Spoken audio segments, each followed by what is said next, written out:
Hello everyone, welcome back to my YouTube channel. So আজিৰ মূল ভিডিঅ'লৈ যোৱাৰ আগতে এটা কথা কওঁ, যিসকল ষ্টুডেণ্টে বা যিসকল ভিউৱাৰ্ছে ফৰ দ্য ফাৰ্ষ্ট টাইম মোৰ চেনেলটো আজি চাই আছে তেওঁলোক সকলোকে মই চেনেলটো ছাবস্ক্ৰাইব কৰিবৰ কাৰণে অনুৰোধ জনালোঁ। মোৰ এই চেনেলটোত মই various exam related notification, previous year discussion or exam pattern discussion or any other academic notification এই সকলোখিনি কথা ডিছকাছ কৰোঁ, সকলোখিনিৰ ওপৰত ভিডিঅ' বনাই গৈছোঁ আৰু ভিডিঅ' বনাই যাম। চ' তোমালোকে যদি বিচাৰা ডিফাৰেণ্ট এণ্ট্ৰেঞ্চ এক্সামৰ তোমালোকে নিউজ পোৱা বা খবৰ পোৱা ডিফাৰেণ্ট ইনষ্টিটিউশ্যনত এডমিশ্যন প্ৰচিডিউৰ, চ' মোৰ চেনেলটো ফ'ল' কৰিব পাৰা। আৰু যিসকল ভিউৱাৰ্ছে ষ্টিল মোৰ চেনেলটো ছাবস্ক্ৰাইব কৰা নাই, তেওঁলোক পুৰণা ভিউৱাৰ্ছ কিন্তু ষ্টিল এতিয়ালৈকে ছাবস্ক্ৰাইব কৰা নাই, তেওঁলোককো মই ৰিকুৱেষ্ট কৰিছোঁ যে তোমালোকৰ এটা সৰু এফৰ্টে মোক এনকাৰেজ কৰিব পাৰে আৰু বেছি এফৰ্ট দি ভিডিঅ' বনাবৰ কাৰণে। চ' ছাবস্ক্ৰাইব কৰি থৈ যাবা, বেছি ভাল লাগিলে লাইক কৰি থৈ যাবা, আৰু যদি কিবা ছাজেশ্যন থাকে কমেণ্ট কৰিব পাৰা। আৰু যদি কোনোবা তোমাৰ ফ্ৰেণ্ড আছে যাক তোমালোকে ৰিকমেণ্ড কৰিব বিচাৰা মোৰ চেনেলটো, দেন শ্বেয়াৰ কৰিব পাৰা তেওঁলোকৰ লগত। চ' মোৰো ভাল হ'ব, তেওঁলোকৰো ভাল হ'ব। অ'কে, চ' সেইখিনি বাদ এতিয়া আমি মেইন ভিডিঅ'টোলৈ আগবাঢ়োঁ। চ' আজিৰ এই ভিডিঅ'টোত আমি কথা পাতিম মানে ডিছকাছ কৰিম CEE 2020ৰ কেইটামান প্ৰিভিয়াছ ইয়াৰ কুৱেশ্যন কেমিষ্ট্ৰি পাৰ্টৰ পৰা। অ'কে, চ' এইটো এটা ছিৰিজ হ'ব কাৰণ একেটা ভিডিঅ'তে গোটেইখিনি ডিছকাছ কৰা সম্ভৱ নহয়। চ' যিমান দূৰ পাৰোঁ কৰি যাম। আৰু এটা কথা ইম্পৰ্টেণ্ট কথা কওঁ, যদিও বা CEEৰ পেপাৰ হয় প্ৰিভিয়াছ ইয়াৰ, চ' এই কুৱেশ্যনবোৰ আছাম এগ্ৰিকালচাৰ ইউনিভাৰ্চিটি বা তেজপুৰ ইউনিভাৰ্চিটি এণ্ট্ৰেঞ্চ, চ' এইবিলাকৰ যিবিলাক কুৱেশ্যন পেটাৰ্ণ তেওঁলোক তাৰ লগতে বহুত মেটচ কৰে, কাৰণ আটাইবিলাকৰ যিটো চিলেবাছ হয় মানে চিলেবাছৰ বেছ হয় সেইটো 10+2 লেভেল হয়। আৰু এই 10+2 লেভেলতে আছাম এগ্ৰিকালচাৰ ইউনিভাৰ্চিটিও তেওঁলোকৰ যিটো এণ্ট্ৰেঞ্চ পাতিব এবাৰ তাত কুৱেশ্যন দিম বুলি কৈছে। তেজপুৰ ইউনিভাৰ্চিটিও সেইটো লেভেলতে কুৱেশ্যন দিয়ে। দেন CEE তেওঁলোকে ক্লিয়াৰলি মেনশ্যন কৰিছে যে 10+2 লেভেলৰ কুৱেশ্যন আহে CEEত। চ' এই যিখিনি প্ৰিভিয়াছ ইয়াৰ কুৱেশ্যন, চ' তোমালোকে যদি AAU বা TUৰ এণ্ট্ৰেঞ্চ দি আছা বা এইবাৰ কটনৰো এণ্ট্ৰেঞ্চ হ'ব পাৰে আণ্ডাৰ গ্ৰেজুৱেটৰ কাৰণে, চ' এইবিলাকৰ কাৰণেও হেল্পফুল হ'ব। গতিকে সকলোৱে আৰম্ভণিৰ পৰা শেষলৈ ভিডিঅ'টো চোৱা, আৰু আশা কৰোঁ তোমালোকৰ কাৰণে হেল্পফুল হ'ব। আৰু দেৰি নকৰোঁ, ষ্টাৰ্ট কৰোঁ আজিৰ video'. First question. Okay, first কুৱেশ্যনটোত কৈছে এটা ৰিয়েকশ্যন দিয়া আছে 2Cl gas goes two Cl2 gas, আৰু সুধিছে যে sign off del H and del S কি হ'ব। চ' প্ৰথমতে আমি জানিব লাগিব del S আৰু del H কি হয়। del S হৈছে change in entropy in the reaction, del H হৈছে change in enthalpy in the reaction. So' আমি এন্ট্ৰপি বুলি ক'লে কি বুজোঁ? এন্ট্ৰপি হৈছে মেজাৰ অফ ৰেণ্ডমনেছ, ৰাইট? মানে এনেকৈ বুজিব পৰা যে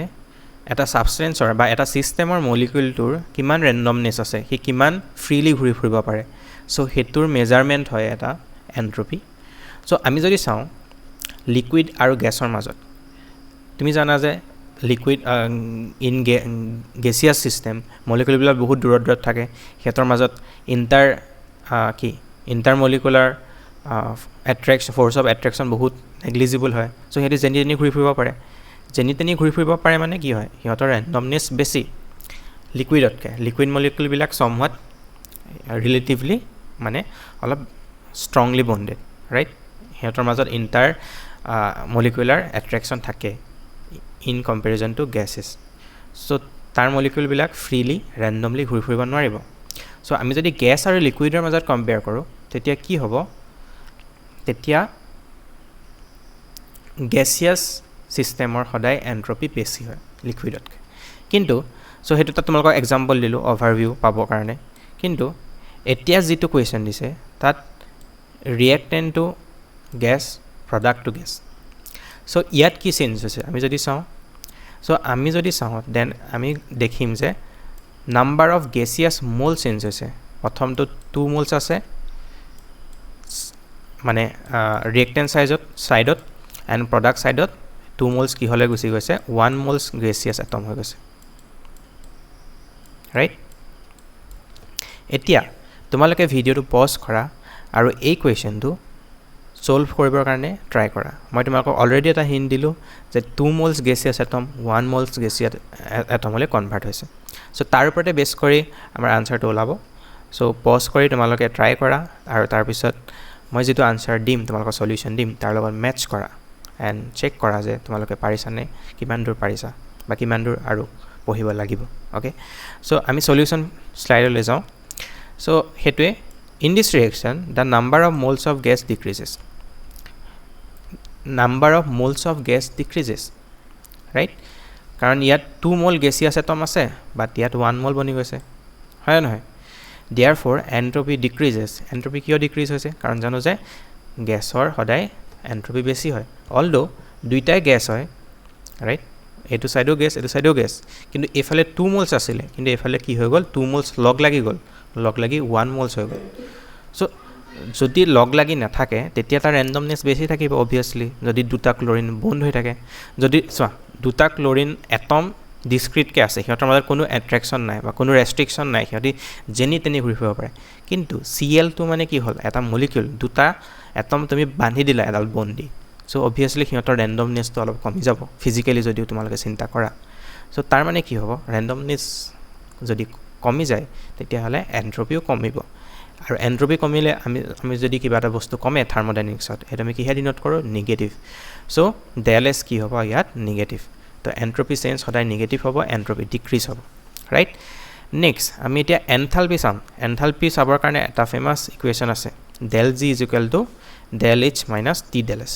del g মানে কি হয় del g মানে হয় gives free energy right okay so ইয়ালে যোৱাৰ আগতে এটা কথা কোৱা এই যেটো ৰিঅ্যাকচনটো কি হ'ব তোমালোকৰ মতে স্পন্টেনিয়াস হ'ব নে নন স্পন্টেনিয়াস কি কবা তোমালোকে কি ভাবা spontaneous or non spontaneous so এই ৰিঅ্যাকচনটোত দুটা ক্লোৰিন এটম ডিসক্ৰিট এটম লগ হৈ কনভাৰ্ট হৈছে এটা ক্লোৰিন মলিকিউল কিন্তু এটা যদি ক্লোৰিন এটমৰ তুমি ষ্টেবিলিটি চোৱা ডিসক্ৰিটলি এটা ক্লোৰিন এটম কেতিয়াও এক্সিষ্ট কৰিব নোৱাৰে হি সদায় মলিকুলাৰ ফৰ্মত ডায়াটমিক ফৰ্মত এক্সিষ্ট কৰে কাৰণ ইয়াৰ অক্টেট ফিল আপ হৈ থকা নাই Cl2 অক্টেট ফিল আপ হৈ আছে সো সিম্পল অক্টেট ৰুল মতে Cl2 ফৰ্ম হ'ব দুটা যদি ক্লোৰিন ডিসক্ৰিট এটম তোমালোকে থৈ দিয়া হয় নহয় বহুত হাই টেম্পাৰেচাৰত তুমি ৰাখিব পাৰা গেছিয়াছ ষ্টেটত কিন্তু একচুয়ালি হিহঁতে কি প্ৰিফাৰ কৰে যে হিহঁতি মোৰ ষ্টেবল ষ্টেট যেটো ক্লোৰিন Cl2 লে কনভাৰ্ট হয় সো obviously এটো স্পন্টেনিয়াস হ'ব মানে নিজে কনভাৰ্ট হ'ব ৰিঅ্যাকচনটো তুমি যদি দুটা ক্লোৰিন এটম একেলগে থৈ দিয়া ৰাইট সো স্পন্টেনিয়াস ৰিঅ্যাকচনৰ কাৰণে del g ভ্যালু কি হয় সদায় নেগেটিভ হয় গিভছ ফ্ৰী এনাৰ্জি নেগেটিভ হয় স্পন্টেনিয়াস ৰিঅ্যাকচনৰ কাৰণে বা স্পন্টেনিয়াস প্ৰসেছৰ কাৰণে ওকে সো ইয়াত কি হ'ব del g ভ্যালুটো নেগেটিভ হ'ব ৰাইট আমি যদি এটা অলপ ৰিএৰেঞ্জ কৰো দেন আমি কি পাম del h del g + t del s right এতিয়া আমি চালো যে del g নেগেটিভ হয় নহয় ধৰি ললে এটা ভ্যালু আছে del g ভ্যালু -x ধৰি ললো x ৰ ভ্যালু যিকোনো হ'ব পাৰে সো আমি ইনে হাইপোথেটিক্যাল ভ্যালুটা লৈ ললো -x এতিয়া চোৱা টেম্পাৰেচাৰ সদায় পজিটিভ হ'ব কেতিয়াও নেগেটিভ হ'ব নোৱাৰে আৰু del s আমি পাই আহিলো যে কি হ'ব এটো ৰিঅ্যাকচনৰ কাৰণে del s নেগেটিভ হ'ব সো পজিটিভ আৰু নেগেটিভৰ মাল্টিপ্লিকেশন কৰিলে সদায় নেগেটিভ হ'ব সো এই টাৰ্মটো কি হ'ব নেগেটিভ হ'ব সো এই গুটে টাৰ্মটো আমি কি বুলি লিখো -y বুলি লিখিলো সো এটো যদি আমি ৰিএৰেঞ্জ কৰো -x + y সো এটো এটা কি টাৰ্ম হ'ব নেগেটিভ টাৰ্ম হ'ব ওকে সো আমি কি পালো এই ৰিঅ্যাকচনটোত del s আৰু del h এই দুইটা কি হয় নেগেটিভ হয় ওকে সো তোমালোকে যদি এনেকৈ ম্যাথমেটিক্যালি ভাবিবলৈ টান পাইছা দেন আৰু এটা ওয়ে আছে কেনেকৈ তুমি ভাবিব পাৰা ওকে এই ৰিঅ্যাকচনটোত কি হৈ আছে দুটা এটম আছিলে হিহঁতৰ মাজত একো বন্ড নাছিলে কিন্তু আফটাৰ ৰিঅ্যাকচন কি হৈ গল হিহঁতৰ মাজত এটা বন্ড ফৰ্ম হৈ গল কোভ্যালেন্ট বন্ড ফৰ্ম হৈ গল আৰু সদায় যেতিয়া কেমিষ্ট্ৰিত বন্ড ফৰ্ম হয় তেতিয়া এনাৰ্জি কি হয় এনাৰ্জি ৰিলিজ হয় সদায় বন্ড ফৰ্ম হলে এনাৰ্জি ৰিলিজ হয় আৰু যেতিয়া এনাৰ্জি ৰিলিজ হয় তেতিয়া enthalpy change in enthalpy value সদায় নেগেটিভ হয় এক্সোথাৰ্মিক বুলি যে কয় নেগেটিভ হয় ৰাইট সো তেনেকৈ তোমালোকে যদি ভাবা যে এই প্ৰসেছটোত বন্ড ফৰ্ম হৈ আছে দুটা এটমৰ মাজত সো হেকাৰণে তাৰ ভ্যালুটো del h ৰ ভ্যালুটো নেগেটিভ হয় সো দা কাৰেক্ট অপচন কোনটো হ'ব তেতিয়াহলে অপচন দুইটা নেগেটিভ থকা option A is the correct answer okay সকলে বুজি পালা ঠিক আছে যদি বুজি নাই পা কমেণ্ট ছেকশ্যনত সুধিব পাৰা কিবা যদি ডাউট থাকে অ'কে নেক্সট কুৱেশ্যন নম্বৰ 2 যে তোমাক 4টা বন দিছে 4টা বন কি দিছে CA CB CD and C hypothetical molecule ABCD ধৰি লোৱা C2 এটা কনষ্টেণ্ট ৰাখিছে এটা মলিকুল এটা এটম কনষ্টেণ্ট ৰাখিছে আৰু ইটো এটম চেঞ্জ কৰি আছে অ'কে সো তুমি ধৰি লোৱা C মানে কাৰ্বন বুজাইছে বুলি ধৰি লোৱা তোমালোকৰ সুবিধাৰ কাৰণে ধৰি লোৱা কাৰ্বন বুজাব পাৰে নুবুজাব পাৰে কথা নাই আমি আনসাৰ পাই যাম সো সিহঁতৰ কি দিছে বন ডিসোসিয়েশন এনথালপি বা বন ডিসোসিয়েশন এনাৰ্জি দি থৈছে বন ডিসোসিয়েশন এনাৰ্জি মানে কি হয় যে সিহঁতৰ মাজৰ বনডাল ভাঙিবৰ কাৰণে তুমি এনাৰ্জি দিব লাগিব বাহিৰৰ পৰা কিমান এমাউন্ট অফ এনাৰ্জি দিব লাগিব হেতু কি ক'ব বন ডিসোসিয়েশন এনাৰ্জি সো সকলোৰে কাৰণে দি থৈছে C এৰ কাৰণে কিমান 240 CB এৰ কাৰণে 372 CD এৰ কাৰণে 276 এণ্ড C এৰ কাৰণে কিমান দিছে 486 সো হেগিটা ভ্যালু দি দিলে আৰু তোমাক খুদিছে যে কোনটো এটম আটাইতকৈ সৰু হয় সো আকৌ ভিডিওটো পজ কৰা তোমালোকে নিজে ট্ৰাই কৰা আনসাৰটো পাবৰ কাৰণে মই অবভিয়াসলি সলভ কৰি দিছো তোমালোকৰ কাৰণে ওকে পজ কৰা নিজে ট্ৰাই কৰা আৰু আনসাৰটো ম্যাচ কৰিবা ওকে আমি এটা সলিউশন সাইডলৈ যাওঁ ওকে কি কৈছে smaller is the size of the atom stronger will be the covalent bond between them stronger bond means more energy will be needed to break that bond as the bond dissociation energy of C bond is the maximum E is the smallest atom of all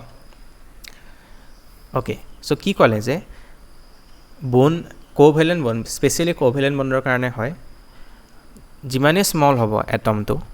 right হিমানে কি হ'ব বন্ডাল strong হ'ব okay আৰু strong bond ভাঙিবৰ কাৰণে আমি energy বেছি দিব লাগিব week বন্ডাল পটককে ভাগিব কম এনাৰ্জিতে ভাঙিব কিন্তু ষ্ট্ৰং বন্ড যেতিয়া থাকে তেতিয়া আমি এনাৰ্জি বেছি দিব লাগিব মানে কি বন্ড ডিসোসিয়েশন এনাৰ্জি ষ্ট্ৰং বন্ডৰ কাৰণে কি হ'ব বেছি হ'ব সো ইয়াত যদি আমি চাওঁ আটাইতকৈ বন্ড ডিসোসিয়েশন এনাৰ্জি কোনটো বেছি C বন্ডৰ বেছি ৰাইট আৰু C বন্ড ক'ত গ'ল C বন্ডৰ বেছি আৰু C বন্ডৰ বেছি মানে কি বুজিম আমি যে ইয়াৰ যদি বন্ড ডিসোসিয়েশন এনাৰ্জি বেছি দেন কি হ'ব লাগিব ইৰ সাইজটো আটাইতকৈ কম হ'ব লাগিব সো কাৰেক্ট আনসাৰ কি হ'ব ই ৰাইট সো আমি যদি ৰিয়েল লাইফ এক্সাম্পল চাওঁ দেন কাৰ্বন হেলোজেন বন্ড চাব পাৰা আয়োডিনৰ সাইজ আটাইতকৈ ডাঙৰ জানা কাৰণ এই যেটো হেলোজেন পিৰিয়ড হেলোজেন গ্ৰুপ তাতে তলত থাকে আয়োডিন তাৰপিছত ব্ৰোমিন তাৰপিছত ক্লোৰিন সো সাইজটো আয়োডিনৰ সবতকৈ ডাঙৰ আয়োডিন তাৰপিছত ব্ৰোমিন আহে আয়োডিনৰ পিছত অকমান সৰু আহে এনেকে ক্লোৰিনটো আৰু সৰু হ'ব ফ্লোৰিনটো তেনেকৈ সৰু ৰাইট এনেকুৱা হ'ব সো আয়োডিনৰ সাইজ আটাইতকৈ ডাঙৰ আৰু বন্ডাল হলাই তেতিয়া কি হ'ব উইক হ'ব আৰু বন্ডাল উইক হলে বন্ড ডিসোসিয়েশন এনাৰ্জি সবতকৈ কম হ'ব সো এটো কোৱেশ্যন সুধিব পাৰে তোমালোকক এনেকুৱাকে যে কোনটো এটমৰ বন্ড ডিসোসিয়েশন এনাৰ্জি তেনেকৈ দি দিব আটাইতকৈ কম হ'ব সো তেতিয়া কোনটো কম হ'ব কাৰ্বন আয়োডিন বন্ডৰ কম হ'ব কাৰ্বন আয়োডিন বন্ডাল উইক হয় কাৰণ আয়োডিন বহুত ডাঙৰ কাৰ্বন বহুত সৰু আৰু সিহঁতৰ মাজত ওভাৰল্যাপ হ'ব নোৱাৰে ওকে নেক্সট স্লাইডত ভালকে দিয়া আছে ওকে অপচনটো কি হ'ব আমাৰ D okay option D is the correct answer so ইয়াত চোৱা বুজাই দিছে সো ইয়াত ভালকে বুজি পাবা FF আৰু II F2 তোমাক সুধিলে যে F2 আৰু I2 মাজত বন্ড ডিসোসিয়েশন এনাৰ্জি কাৰ বেছি এতিয়া চোৱা ফ্লোৰিন সৰু হয় আয়োডিন ডাঙৰ হয় ফ্লোৰিন সৰু দেখিলা সিহঁতৰ মাজৰ বন্ডাল একন আয়োডিন ডাঙৰ আৰু সিহঁতৰ মাজৰ বন্ডালো ডাঙৰ হ'ব কাৰণ বন যেটা লেংথ হয় এটা মানে একচুয়ালি ধৰা হয় যে দুটা নিউক্লিয়াছৰ মাজৰ ডিসটেন্স ডাঙৰ হলে সিহঁতৰ মাজৰ ডিসটেন্সটো বেছি হ'ব বন্ডাল দীঘল হ'ব আৰু বন্ডাল যেতিয়া দীঘল হ'ব আৰু হি কি হ'ব উইক হ'ব ৰাইট আৰু যদি অৰবিটেল ওভাৰল্যাপ কনসেপ্টৰ পৰা আমি চাব বিচাৰো তুমি জানা যে কোভেলেন্ট বন্ড কেতিয়া ফৰ্ম হয় যেতিয়া দুটা অৰবিটেল ওভাৰল্যাপ কৰে ৰাইট যেতিয়া দুটা সৰু এটমে ওভাৰল্যাপ কৰে তেতিয়া যেটো ওভাৰল্যাপ হয় এফেক্টিভলি হয় more effectively হয় কিন্তু দুটা ডাঙৰ এটমে ওভাৰল্যাপ কৰিলে সিহঁতৰ ওভাৰল্যাপটো এফেক্টিভ নহয় তুমি এই এৰিয়াটো চোৱা এই গ্ৰীন এৰিয়াটো চোৱা আৰু এই পাৰ্পল এৰিয়াটো চোৱা কোনটো ডাঙৰ green area so that means কি ইয়াত ওভাৰল্যাপটো ভালকে হৈছে ভালকে হলে কি হ'ব বোন ষ্ট্ৰেংথটো বেছি হয় বোন ষ্ট্ৰেংথ বেছি হলে কি হ'ব বোন এনাৰ্জি বা বোন ডিসোসিয়েশন এনাৰ্জিও কি হ'ব বেছি হ'ব ঠিক তেনেদৰে HCl আৰু HF ৰ মাজত HCl বন্ডাল উইক হ'ব কাৰণ ইয়াৰ আয়োডিনৰ সাইজডাল বহুত বেছি হয় সাইজটো সেটোৰ কাৰণে যেটো অৰবিটেল ওভাৰল্যাপ হেতু ভাল নহব কিন্তু HF ত বহুত ভাল অৰবিটেল ওভাৰল্যাপ হ'ব আৰু অৰবিটেল ওভাৰল্যাপ ভাল হলে কি হ'ব বন এনাৰ্জি বেছি হ'ব ওকে ক্লিয়াৰ ওকে কিবা ডাউট থাকিলে কমেন্ট সেকশনত সুধিব পাৰা always next Question number 3. The oxidation number of manganese is maximum in which compound? So, 4টা compound দি দিছে বহুত ইজি তোমালোকে পাৰিবাই সকলোৱে I guess তাত তোমালোকে সুধিছে যে কোনটোত ম্যাঙ্গানিজৰ অক্সিডেশন ষ্টেট বা অক্সিডেশন নাম্বাৰ হাইয়েষ্ট পজ কৰা নিজে ক্যালকুলেট কৰা গোটেইকেইটা 4টাৰ আৰু চোৱা যে কোনটোৰ অক্সিডেশন ষ্টেট হাইয়েষ্ট হ'ব ওকে মই যাওঁ আনসাৰ স্লাইড বা সলিউশন স্লাইডলৈ ওকে ইয়াত মই তোমালোকক প্ৰসেসটো দেখাই দিছো তোমালোকে যদি চোৱা মুখতে ক্যালকুলেট কৰিব পাৰা কিন্তু যদি তোমালোকে বিচাৰা মানে সেফলি কৰো সো এটো প্ৰসেসটো এনেকৈ কৰিব লাগে মানে থিওৰিটিক্যালি যদি পৰীক্ষাত সাবজেক্টিভ পৰীক্ষাত আহে তেনে কেনেকৈ কৰিবা এনেকৈ কৰি দেখাব লাগে সো আমি ফাৰ্স্ট হলো যে অক্সিডেশন নাম্বাৰটো ম্যাঙ্গানিজৰ কি হয় x হয় এটা MnO2 চাও ফাৰ্স্ট ইয়াৰ অক্সিডেশন ষ্টেট কি ধৰিছো সো x প্লাস আমি এড কৰিম অক্সিজেন আছে অক্সিজেনৰ অক্সিডেশন ষ্টেট অক্সাইডত কি হয় -2 কেটা অক্সিজেন আছে দুটা 2 * -2 আৰু এটো এটা কি হয় গোটে মলিকিউলটো নিউট্ৰেল গোটে মলিকিউলটো নিউট্ৰেল হৈ যোৱাৰ লগে লগে টোটাল চাৰ্জ ইকুৱেল টু কি হ'ব 0 ইয়াত আমি সদায় যদি কিবা চাৰ্জ থাকে তো লিখো যদি ইয়াত +1 থাকিলে হয় ইয়াত +1 হ'ল হয় যদি ইয়াত -1 থাকিলে হয় ইয়াত কি হ'ল তেন -1 হবে এটো যদি আমি সলভ কৰো তেতিয়ালে x ৰ ভ্যালু কি আহিব 4 দ্যাট মিন্স এই যেটো কম্পাউন্ড ই কিহত আছে +4 oxidation state আছে in the first compound manganese is in +4 oxidation state next K2MnO4 compound B ইয়াত যদি চাও potassium তো কি হয় alkali metalৰ কাৰণে oxidation state সদায় কি হয় +1 দুটা আছে কাৰণে 2 * +1 প্লাস manganeseৰ কাৰণে x oxygen 4টা 4 * -2 এটো যদি সলভ কৰো কি পাম অক্সিডেশন ষ্টেট +6 সো এটো তো হাইয়েস্ট পাই গলো সো অপশন এ তো হবই নোৱাৰে ভুলটো নেক্সট Mn3O4 ইয়াত যদি আমি ক্যালকুলেট কৰো তিনিটা ম্যাঙ্গানিজ 3x প্লাস 4টা অক্সিজেন 4 * -2 আৰু ইয়াৰ কাৰণে যদি সলভ কৰো ভ্যালু আহিব 8/3 এটো अराउंड 2.67 ভ্যালু আহে সো ইয়াৰ অক্সিডেশন ষ্টেট কি হ'ব 2.67 প্লাস কিন্তু আমি অলৰেডি দেখিলে যে ইয়াৰ বেছি হয় ইয়াতকে সো অপশন 2 ক্যান্সেল ইউ হ'ব না লাস্ট আমি অপশন ডি টু যদি চাও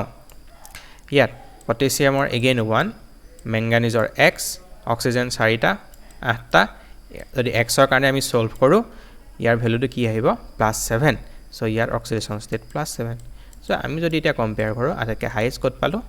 ডিট পালো KMnO4 সো আনসাৰ কি হ'ব KMnO4 বুজি পালা ইয়াত সিম্পল ম্যাথমেটিক্স আৰু কিনো okay so KMnO4 option D KMnO4 so extra among the first transition series metal 3D series Mn shows the maximum oxidation state first transition metal series মানে 3D series or ধৰা এটো series ইটো scandium titanium vanadium chromium manganese iron সেই সিৰিজটোৰ metal খিনিৰ ভিতৰত খুদিব পাৰে যে কোনটো মেটালে হাইয়েস্ট অক্সিডেশন ষ্টেট দেখায় তেতিয়া কোনটো হ'ব ম্যাঙ্গানিজে দেখায় +7 তাৰ পিছত কোনটো দেখায় ক্ৰোমিয়ামে দেখায় ম্যাঙ্গানিজৰ পাছত সেকেন্ড হাইয়েস্ট ওকে হেতু এটা কোৱেশ্চন হ'ব পাৰে নেক্সট আৰু এটা কোৱেশ্চন হ'ব পাৰে লাইক তেজপুৰ ইউনিভাৰ্সিটি টাইপৰ লাইক এক্সামত আহিব পাৰে এটো কোৱেশ্চন বাৰু আই ডোন্ট থিংক যে AAU টাইপৰ বা CWT আহিব পাৰে বা কেতিয়াবা আহিব পাৰে যদি টান দি পেপাৰটো KMnO4 এটো কি বুলি কয় আমি পটাছিয়াম পাৰম্যাঙ্গানেট বুলি কওঁ পটাছিয়াম পাৰম্যাঙ্গানেট শুনিছা তোমালোকে অবভিয়াসলি তোমালোকে যদি ল্যাব কৰিব পালা হয় তোমালোকে হয়তো নাই পোৱা কাৰণ কোভিডৰ কাৰণে 2 বছৰ ল্যাব নহলে সো যদি হৈছে কিছুমানে যদি দেখিছা ক্লাস 10ত আগতেও KMnO4 ডিপ পার্পল কালার হয় ইয়াৰ কালাৰটো আৰু এটা ইয়াক আমি কিহত ইউজ কৰো as a oxidizing agent actually আমি ইউজ কৰো অক্সিডাইজিং এজেন্ট ইউজ কৰো সো এতিয়া যদি সোধে what is the reason for the strong purple color কি হ'ব আনসাৰটো তোমালোকে ভাবিব পাৰা যে ই এটা ট্ৰানজিশন ট্ৰানজিশন মেটালৰ সাধাৰণতে কালাৰবোৰ সাধাৰণতে ডিডি ট্ৰানজিশন বুলি লিখি থৈ আহো আমি কাৰণ ডি ইলেক্ট্ৰন থাকে কিন্তু ডিডি ট্ৰানজিশন যদি লিখা তোমাৰ আনসাৰ ভুল হ'ব কাৰণ কিয় এয়া চোৱা অক্সিডেশন ষ্টেট কিমান +7 ক্ৰোমিয়ামৰ ম্যাঙ্গানিজৰ হেৰি কি হয় D5 3D5 4s2 right electronic configuration outermost cell যদি তুমি 7টা ইলেক্ট্ৰন অতৰাই দিয়া এটো ইলেক্ট্ৰনটো গলে ইয়াৰ 5টা গুচি যাব 7টা +7 মানে 7টা ইলেক্ট্ৰন গুচি যাব সো ডি অৰবিটেলত ইলেক্ট্ৰন কেটা থাকিলে 0 এটা ইলেক্ট্ৰন নাই সো এতিয়া যদি ইলেক্ট্ৰনে নাই তেতিয়া হলে ডি টু ডি ট্ৰানজিশন হ'ব কেনেকে হ'বই নোৱাৰে হয় না নহয় সো ডি ট্ৰানজিশন কেতিয়াও কাৰেক্ট আনসাৰ হ'ব নোৱাৰে So correct answer to hoise ligand to metal charge transfer. So actually charge transfer spectra বুলি কয় এটোক ডাঙৰ হলে পঢ়িবা এতিয়া খালি মনত ৰাখি থোৱা মুখস্থ কৰি থোৱা উপায় নাই LMCT বুলি কয় ligand to metal charge transfer কিন্তু আৰু এটা থাকে metal to ligand charge transfer হেতুৰ মাজত কনফিউজ নহবা এটো হ'ব ligand to metal অপচনত metal to ligand দিব পাৰে কাৰণ তো কনফিউজ কৰিবৰ কাৰণে তোমালোকক MLCT কয় হেতুক সো MLCT নহয় ইয়াত MLCT হয় কাৰণ যেটো অক্সাইড হয় oxide pi donor ligand so pi donor ligand কি হয় বাৰো হেতিয়া জানিব না লাগে সো ইমানে জানি থোৱা যে KMNO4 ৰ যেটো ডিপ কালাৰ আহে হেতু আহে MLCT ৰ কাৰণে সৰি LMCT ৰ কাৰণে ligand to metal charge transfer okay next at a memory based question copper can be extracted from which of the following indirectly এটো সুধিছে যে কপাৰ আৰু ওৰ কোনটো হয় সো আকৌ পজ কৰা কোনবা যদি জানা দেন ট্ৰাই কৰা কোনবা যদি না জানা এটা ওয়াইল্ড গেস মাৰা যদি শুদ্ধ হয় না ভুল হয় সোৱা নেক্সট সলিউশন ক্ৰায়োলাইট ফাৰ্স্ট যেটো ক্ৰায়োলাইট হেতু হয় এলুমিনিয়ামৰ ওৰ আৰু এলুমিনিয়ামৰ এটা বহুত ফেমাস ওৰ আছে যেটো কয় বক্সাইট বুলি এটা ফেমাস ওৰ আছে হেতু এলুমিনিয়ামৰ হয় মানে হেতু পপুলাৰ ফেমাস মানে কি হয় হেতু বহুত এবান্ডেন্ট হয় এলুমিনিয়ামৰ দেন হেমেটাইট আইৰন ম্যাগনেটাইটো আহিব পাৰে ম্যাগনেটাইটো আইৰন হয় দেন কেলামাইন হয় জিংকৰ ওৰ আৰু যেটো মেলাসাইট লাষ্টৰ ই হয় কপাৰৰ ওৰ আৰু ইয়াত like if you know you know if you don't know you don't so ইয়াত তুমি বেছি লাইক এটা মেমৰি বেস কোৱেশ্চন তুমি যদি জানা তুমি পাৰিবা যদি তুমি না জানা তেতিয়া তুমি নোৱাৰা অৰ তুমি তুক্কা মাৰিবা ৰাইট তুক্কা মাৰাটো ভাল কথা নহয় কিন্তু কম্পিটিটিভ এক্সামত চাই চিটি মাৰিব লাগে কাৰণে okay so malachite will be the correct answer এটো তাৰ ফৰ্মুলা হয় কেমিক্যাল ফৰ্মুলা এটো কপাৰৰ ওৰ হিচাপে ইউজ কৰে ওকে নেক্সট এটো বি হৈ আছে ডি কৰি লবা next so last question so তোমাক চাৰিটা ট্ৰানজিশন মেটাল আয়ন দি থৈছে কি দি থৈছে আয়ন গিটা Mn2+ ম্যাঙ্গানিজ 2+ টাইটেনিয়াম 2+ নেক্সট দিলে তোমাৰ কোবাল্ট 2+ and chromium 2+ ইন্টাৰেস্টিং কথা যে যখন কোয়েশ্চন পেপাৰত কোবাল্ট দি দিলে এনেকে দুইটা ক্যাপিটাল আৰু দুইটা ক্যাপিটাল দিলে আমি এটো কি বুজিম কাৰ্বন মনোক্সাইডৰ ওপৰত দুটা পজিটিভ চাৰ্জ আছে মই যেতিয়া কোয়েশ্চনটো সলভ কৰিবলৈ বহিলো প্ৰথমতে মই ভাবিলো ট্ৰানজিশন মেটালৰ মাজত কাৰ্বন মনোক্সাইড কিয় সোমাই দিছে আৰু ম্যাগনেটিক মোমেন্ট বিচাৰিছে তাৰ সো মই কনফিউজ হৈ গলো দেন মই কাৰ্বন মনোক্সাইডৰ MO আকিলো তাত আনপেয়াৰ্ড ইলেক্ট্ৰন 2 পজিটিভ হলে কিমান আহিব এটো চালো দেন মই চালো কেতিয়াটো ট্ৰেন্ডত ফিক্স হোৱা নাই মানে ফিট হোৱা নাই যদি তেনেকেও যদি আমি কৰিব যাও সো দেন ৰিয়েলাইজ কৰিলো ও নো এটো কাৰ্বন মনোক্সাইড নহয় এটো হয় কোবাল্ট সো হেতু কোয়েশ্চন পেপাৰতে ভুল আছিল সো এনেকুৱা যদি ভুল থাকে সাধাৰণতে হে কোয়েশ্চনটোত সবকে মাৰ্ক দি দিয়ে কাৰণ obviously ভুল কৰি থৈ আহিব যদি কোয়েশ্চনটো ভুলকে দিয়ে সো তাত পেপাৰটোত ভুলকে আছিল এটো শুদ্ধকে কোয়েশ্চনটো আমি কৰিব ট্ৰাই কৰো সো এটো কোবাল্ট 2+ ধৰি আমি কৰো সো আকৌ পজ কৰা ভিডিও নিজে ট্ৰাই কৰা ম্যাগনেটিক মোমেন্ট গুটেগিটাৰে উলিওৱা দেন কম্পেয়াৰ কৰা কোনটোৰ বেছি হ'ব ৰাইট ওকে আমি যাও সলিউশন স্লাইডলে এটা ব্ৰেকেট লগাই লবা ওকে সো দা ফৰ্মুলা কি হয় স্পিন অনলি ম্যাগনেটিক মোমেন্ট মানে স্পিন অনলি মানে কি হয় যেটো ইলেক্ট্ৰনৰ স্পিনৰ কাৰণে আহে ম্যাগনেটিক মোমেন্ট এটো যেটো আমি ক্যালকুলেট কৰিম ইলেক্ট্ৰনৰ স্পিনৰ কাৰণে তোমালোকে ক্লাস 11 12 সদায় স্পিন অনলি ক্যালকুলেট কৰা আৰু এটা আছে হায়াৰ ক্লাছত গম পাবা অৰবিটেল ভৰৰ কাৰণেও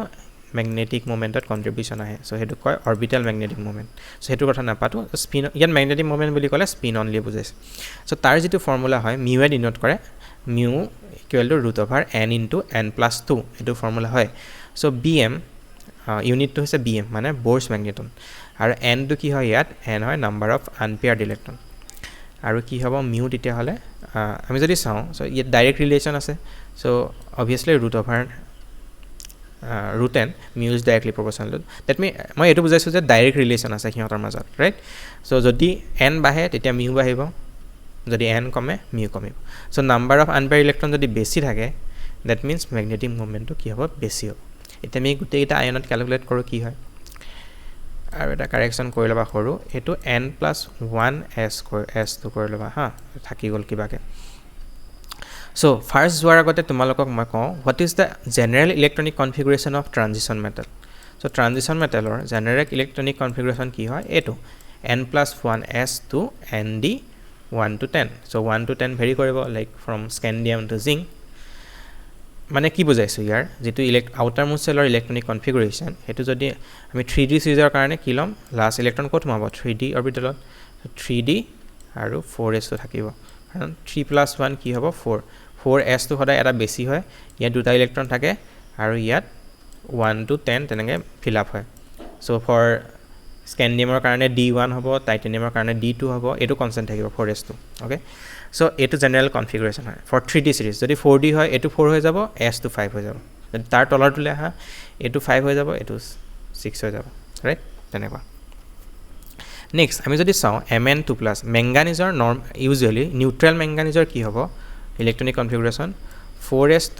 3d5 এতিয়া যদি আমি প্লাসটো কৰিব যাও সদায় মনত ৰাখিবা যে ট্ৰানজিশন মেটেলৰ প্লাসটো কৰোতে সদায় ফাৰ্স্ট ইলেক্ট্ৰন ক'ৰ পৰা ওলাব আউটাৰ মোষ্ট সেলৰ অৰবিটেলৰ পৰা ওলাব আউটাৰ মোষ্ট সেল কি হয় ইয়াত 4 আৰু 4 ৰ অৰবিটেলৰ পৰা দুটা ওলাই যাব মানে এটো 0 হৈ যাব 3d5 সো থাকিলে কি অকল আমাৰ ইলেক্ট্ৰনিক কনফিগাৰেশ্যন যদি প্লাসটো কৰো 3d5 আমি যদি ইয়াত ভৰাব যাও পাঁচটা ইলেক্ট্ৰন কি হ'ব এনেকৈ আমি ভৰাব পাৰো এনেকৈ যদি ভৰাব পাৰো দেন n = 5 হ'ব নেক্সট টাইটেনিয়ামৰ কাৰণে 3d2 হ'ব নৰ্মেল টাইটেনিয়ামৰ কি হ'ব 4s2 3d2 দুটা যদি গুছাই দিয়া 3d2 তাত আমি এনেকৈ ভৰাবা ক্ৰোমিয়ামৰ তোমাৰ তেনেকৈ ইলেক্ট্ৰনিক কনফিগাৰেশ্যন আহিব ক্ৰোমিয়াম 2+ ৰ 3d4 দেন কোবাল্ট 2+ ৰ 3d7 ওকে নাও এতিয়া চাবা এতিয়া যদি আমি নাম্বাৰ অফ আনপেয়াৰ্ড ইলেক্ট্ৰন চাও কাৰণ নাম্বাৰ অফ আনপেয়াৰ্ড ইলেক্ট্ৰনৰ পৰা আমাৰ কি ওলাব ম্যাগনেটিক মোমেন্ট বা মিউ ওলাব ৰাইট সো ইয়াত আছে 5টা ইয়াত আছে 2টা ইয়াত আছে 4টা ইয়াত আছে 3টা since mu is directly proportional to n so manganese 2+ or mu to সবতকে হাইয়েস্ট হ'ব নেক্সট কি হৰ আহিলে ক্ৰোমিয়ামৰ 4টা আছে সো ক্ৰোমিয়াম হ'ব নেক্সট কোবাল্ট 2+ or কেটা আছে 3টা আছে সো হেতু হ'ব নেক্সট টাইটেনিয়াম 2+ or কেটা আছে টাইটেনিয়াম 2+ or দুটা আছে সো নেক্সট আটাইকে লিষ্ট কোনটো হ'ব টাইটেনিয়াম 2+ সো এটো অপচন কোনটোত আছে এটো অপচন আছে তোমাৰ এটো option D so option D would be the correct answer okay কিন্তু তোমালোকক মই এটা কথা কম এতিয়া ইম্পৰ্টেন্ট কথা এই যেটো কোৱেশ্চন দিলে একচুয়ালি কোৱেশ্চনটো নট 100% কারেক্ট নহয় 100% কিয় নহয় মই কৈ আছো সো সবতে ঠিকই আছে আমি যদি এই ম্যাঙ্গানিজ কমপ্লেক্সটো চাও ইলেক্ট্ৰনিক কনফিগাৰেশ্যন এনেকৈ কেতিয়া থাকিব যেতিয়া তাত উইক ফিল্ড লিগ্যান্ড আহিব ক্রিস্টাল ফিল্ড থিওরি মতে right week field ligand like water week field ligand হয় +2 অক্সিডেশন স্টেটৰ কাৰণে ওয়াটাৰ যদি আহে ৰাইট অ্যামোনিয়া যদি আহে সৰি ammonia okay ammonia border line কেতিয়াবা ষ্ট্ৰং পৰি যায় সো অ্যামোনিয়া বাদ দিয়া ওয়াটাৰ ধৰা দেন হেলোজেন ধৰা বা ক্লোৰাইড এইবিলাক লিগ্যান্ড যদি হয় হিহঁতি যদি আহে দেন সদায় কি হ'ব এনেকুৱা ইলেক্ট্ৰনিক মানে তুমি ইলেক্ট্ৰনিক প্যাটাৰ্ন দেখিবা বাট আমি যদি উইক ফিল্ড লিগ্যান্ড নলয় এবাৰ যদি ষ্ট্ৰং ফিল্ড লিগ্যান্ড এটা লৈ দিওঁ Cn- লৈ আনিলো এটা বহুত ষ্ট্ৰং ফিল্ড লিগ্যান্ড হি কি কৰিব ইলেক্ট্ৰন পেয়াৰ আপ কৰাব এই ইলেক্ট্ৰনটো ইয়ালে গুচি যাব এই ইলেক্ট্ৰনটো ইয়ালে গুচি যাব এই দুটা অৰবিটেল খালি হৈ যাব এটা অৰবিটেল খালি হৈ গ'ল এটা ইলেক্ট্ৰন ইয়াত গুচি আহিব এটা ইলেক্ট্ৰন গুচি আহিব এতিয়া সো আনপেয়াৰ্ড ইলেক্ট্ৰন কিমান হ'ব এতিয়া n ৰ ভ্যালু কিমান আহিব অকল 1 আহিব আৰু n ৰ ভ্যালু 1 আহে যদি আটাইতকৈ তলত গুচি আহিব এটো এফালে গুচি আহিব লাষ্টত সো এই কোৱেশ্চনটো এটোৰ কাৰণে কনফিউজিং বা ভুল মাই পাৰ্সিয়ালি ৰং কাৰণ তোমাক লিগ্যান্ডটো মেনশন কৰা নাই সো লিগ্যান্ডৰ ওপৰত ডিপেন্ড কৰিব হেতু যদি ষ্ট্ৰং ফিল্ড লিগ্যান্ড আনা তাৰ ম্যাগনেটিক মোমেন্ট বেলেগ হ'ব উইক ফিল্ড যদি লিগ্যান্ড আনা তাৰ ম্যাগনেটিক মোমেন্ট বেলেগ হ'ব কিন্তু এই যেটো কোৱেশ্চনত অবভিয়াসলি তেওঁলোকে ষ্ট্ৰং ফিল্ড দিয়ে মিন কৰিছে কাৰণ তোমালোক ক্লাস 12 ৰ লেভেল আৰু যেটো ট্ৰেন্ড অপচন আছে অপচনতটো এইগিটা মেটচ হয় এনেকে ওকে বাট সদায় এনেকুৱা কোৱেশ্চনত লিগ্যান্ডটো দিব লাগে কাৰণ লিগ্যান্ডৰ ওপৰতো ম্যাগনেটিক মোমেন্ট ডিপেন্ড কৰে সো হেখিনিয়ে কথা কনফিউজ হ'ব নালাগে ইমান সো প্ৰথমতে মই যিখিনি জনেকে বুজালো তেনেকে বুজিবা পাছৰখিনি কলো যে কেনেকে এটা লিগ্যান্ডে তোমাৰ ম্যাগনেটিক মোমেন্ট চেঞ্জ কৰিব পাৰে সো ওকে তোমাক যদি দুটা কমপ্লেক্স দিলে এটা দিলে MnH2O6 ওকে MnH2O6 আৰু বাহিৰত কি দিলে চাৰ্জ +2 ৰাইট আৰু ইয়াত তোমাক দিলে MnCn6 আৰু বাহিৰত তোমাৰ চাৰ্জ দিলে কিমান -4 এই দুইটা কমপ্লেক্সতে মেংগানিজ +2 অক্সিডেশ্যন ষ্টেটত আছে +2ত আছে দুইটাতে আৰু +2 হ'লে ইলেক্ট্ৰনিক কনফিগাৰেশ্যন দুইটাতে D5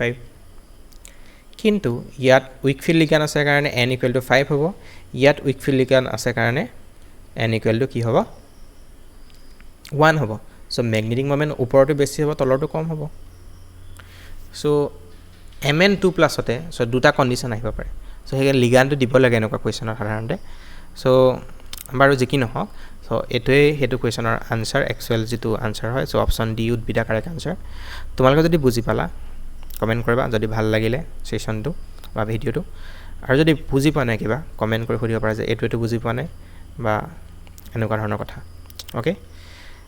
সো আজিলে ইমানে আশা কৰিছো এই প্ৰথমতে কোৱা কথাখিনি মনত ৰাখিবা যদি চালা এতিয়া ইমান দূৰলৈকে সাবস্ক্ৰাইব কৰি থৈ যোৱা লাইক কৰি থৈ যোৱা নেক্সট ভিডিওটোলৈ ৱেট কৰা ওকে আনটিল দেন বাই বাই